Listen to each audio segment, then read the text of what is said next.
This week's episode of Behind the Shield features Holy Cross Field Hockey as they intensely pursue every opportunity, including fundraising for a cause close to their hearts.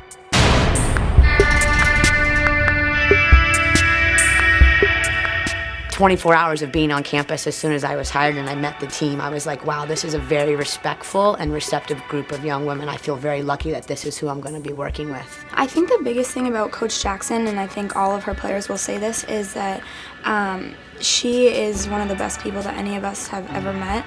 And so I think right off the bat, I think that we all respected her because not only because of her passion and her knowledge of the game, but just because she was a good person at heart. I think I'm a very positive person, and I think that's how a team has to be, like with a lot of energy. The energy brings intensity, so her energy, whether we have it or not, is inflicted on us, and I think it brings it up entirely. One of the things that is important to me is open communication, open and honest communication from the get-go, and then owning if I make a mistake, because I think that gives them like, oh, you're human, and letting them know that it's okay if they make mistakes too. What Coach has really done with us is be that, okay, have one improvement, one success, and one great effort in a game. So you reflect on the game and individually you think about it.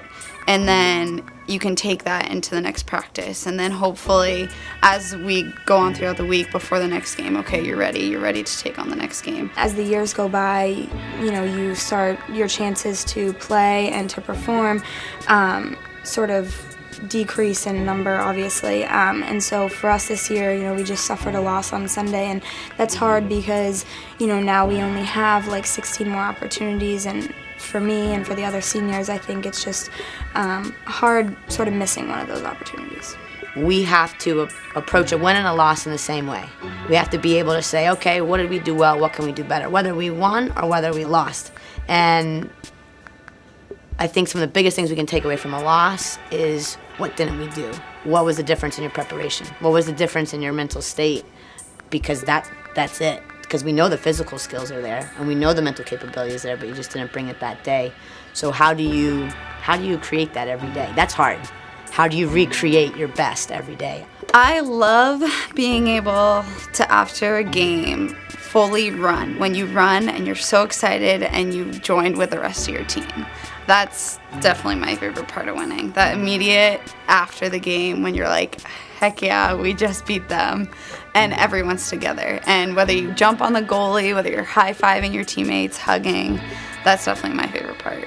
The reward that you get, that wholesome feeling that I grinded out day in and day out in the weight room, on the field, sacrificing this, sacrificing that, to then, if your head is in the right place and your heart's in the right place, and then you get that result, it's the most rewarding feeling in the world. And as a coach, to see our players make those moves, to see them go from here to there, is just tremendous. We talk a lot about our values, our character as a team, and in general, and our presence at school. And I think this is one of the biggest things because it touches close to our team. ALS is something that's very personal for Coach Jackson, and I think it has become that way for all of us through her. My dad passed away of ALS. This March will be 9 years, and then my grandmother did as well, my mom's mom, back when I was at like 13, like in middle school. So going through it 2 different times was very interesting. I think that the Ice Bucket Challenge was really popular about 2 summers ago, and it's sort of trickled off in its popularity, and as a result, the funds that they are raising have not been as substantial.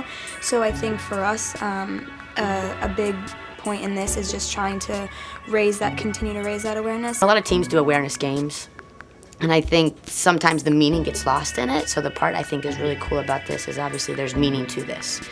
And coming into a new program, I kind of shared with them, I'm like, this is important to me. I'll tell you why. If you all agree and you want to do an ALS awareness game, that would be great. And because of the relationship we had quickly created, they all immediately were like, we want to do this. Like, this is great. We care about it. And I think that's the part that means the most to me is they're not just doing it because, like, hey, the Ice Bucket Challenge was kind of like fun and it's cool. But I know that they care. They care because I care, and that makes it special to me. And I think that that's cool for a college kid, and specifically an athlete, that they want to take advantage of each and every opportunity to compete, and can we help somebody else that's maybe in a tough spot.